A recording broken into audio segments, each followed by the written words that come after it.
حضرت حاتم اسم خراسانی رحمۃ اللہ تعالی علیہ اپنے دور کے ظاہری علوم یعنی تفسیر و حدیث، قرات و تجوید، جدل و مناظر میں دسترس حاصل کرنے کے بعد کسی تعارف علوم میں منصب تدریس پر فائز ہونے کے بجائے علم کی خوشبو سونگھنے اور اس کی لذت سے لطف اندوز ہونے کے لیے حضرت شقیق بخلی رحمۃ اللہ تعالی علیہ کی صحبت میں چلے گئے۔ وہاں 30 سال تک صدق و صفا، تسلیم و رضا، ذات و ورا، احسار و قربانی، ہمدردی اور غم گساری کا درس لیتے رہے۔ ایک دن ان کے شیخ محترم نے ان سے پوچھا کہ اے حاتم، تمہیں میرے حلقہ درس میں شامل ہوئے 30 برس گزر گئے ہیں، بتاؤ اس عرصے میں تم نے علم سے کیا کیا فوائد حاصل کیے؟ انہوں نے کیا خوب جواب دیا، حضرت میں نے علم سے 8 فوائد حاصل کیے ہیں، میں سمجھتا ہوں کہ وہ میرے لیے کافی ہیں، مجھے امید ہے کہ ان کی وجہ سے مجھے نجات مل جائے گی۔ پہلا فائدہ، میں نے مخلوق کی حالت پر غور کیا تو مجھے معلوم ہوا کہ ہر انسان کا کوئی نہ کوئی محبوب اور معشوق ہوتا ہے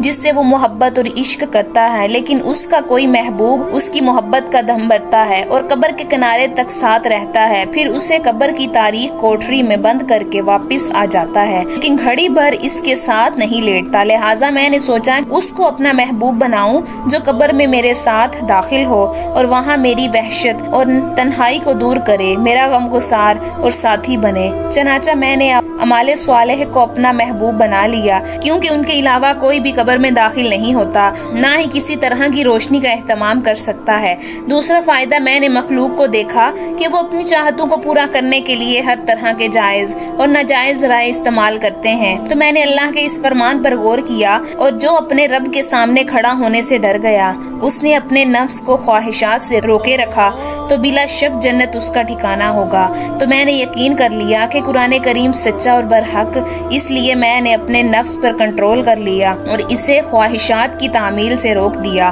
اسے صبر کا عادی بنا لیا، چنانچہ وہ اللہ کی فرما برداری اور اطاعت پر راضی ہو گیا۔ تیسرا فائدہ، میں نے لوگوں کو دیکھا کہ وہ روپے، پیسے، درہم و دینار جمع کرنے اور انہیں سنبھال کر رکھنے میں مصروف ہیں، حتیٰ کہ وہ ہاتھ سے نکل جاتے، تو میں نے مالک و ملک کے اس فرمان پر غور کیا، جو کچھ تمہارے پاس ہے وہ ختم ہو جائے گا اور جو اللہ کے پاس ہے وہ باقی رہے گا۔ لہٰذا میں نے اپنی محنت سے حاصل ہونے والے منافع کو اللہ کی خوشنودی کے لیے مساکین پر خرچ کرنا شروع کر دیا، تاکہ وہ اللہ کے پاس میرا ذخیرہ آخرت بنے۔ چوتھا فائدہ، میں نے بعض لوگوں کو دیکھا کہ وہ عوام کو اپنے گرد اکٹھا کرنے اور ان سے اپنے ڈیرے آباد کرنے میں عزت و وقار خیال کرتے ہیں۔ بعض لوگ یہ سمجھتے ہیں کہ روب دبدبا اور جاہو جلال، مال و دولت بیٹوں اور پوتوں کی کثرت سے حاصل ہوتا ہے۔ بعض لوگ یہ سمجھتے ہیں کہ ٹھاٹ باٹ اور دم تراک لوگوں کو خاک و خون میں تڑپانے اور ان کی دولت ہتھیانے سے حاصل ہوتا ہے۔ بعض لوگوں نے یہ سوچ رکھا ہے کہ شان و شوکت کا راز اپنی دولت کو فضول خرچوں میں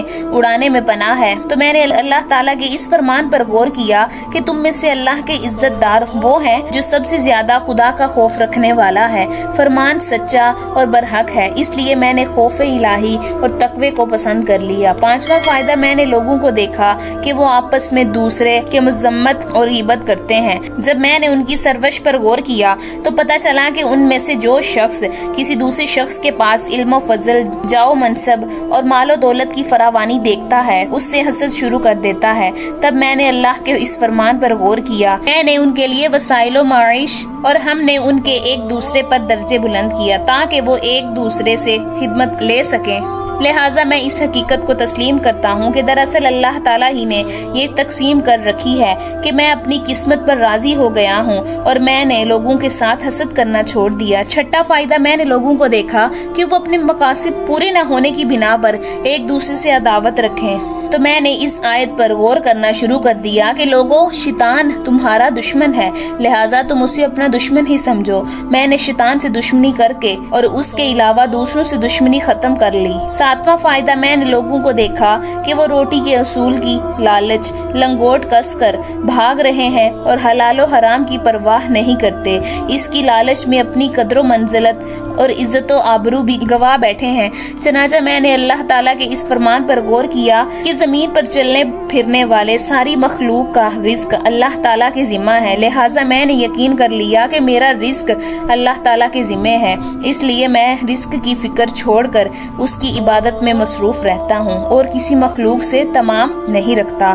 8واں فائدہ، میں نے دیکھا کہ ہر انسان یا تو درہم و دینار اور مال و دولت پر بھروسہ کرتا ہے یا بادشاہ اور امیر سے توقع رکھتا ہے، کوئی ذرا تو حرفت پر بھروسہ کرتا ہے اور کوئی اپنی جیسی محتاج و مخلوق سے امید وابستہ کر لیتا ہے۔ میں نے اللہ تعالیٰ کے اس فرمان پر غور کیا، جو شخص اللہ تبارک و تعالیٰ پر بھروسہ کرے تو وہ اسے کافی ہے، یقیناً اللہ تعالیٰ اپنے حکم تک پہنچنے والا ہے، اس نے ہر چیز کے لیے اندازہ کر رکھا ہے، لہٰذا میں نے اپنے اللہ پر توکل کر لیا ہے اور مجھے اس کے علاوہ کسی پر بھروسہ نہیں، وہ میرا سب سے بہتر پارساز ہے۔ یہ سن کر حاضر شب بخلی رحمت اللہ تعالیٰ علیہ فرمانے لگے، اے آدم، اللہ تجھے صراط مستقیم پر چلائے، میں نے تو رات انجیل، زبور اور قرآن مجید کی تعلیمات پر غور کیا تو مجھے یہی چیز نظر آئی، جس نے ان باتوں پر عمل کیا اس نے چاروں کتابوں پر عمل کر لیا۔ سبحان اللہ، کیسا مزاج ان باتوں کا جو قرآن سے لی گئی ہیں۔ ان باتوں پر عمل کرنے والے کی زندگی کیوں کر قابل رشک نہ ہوگی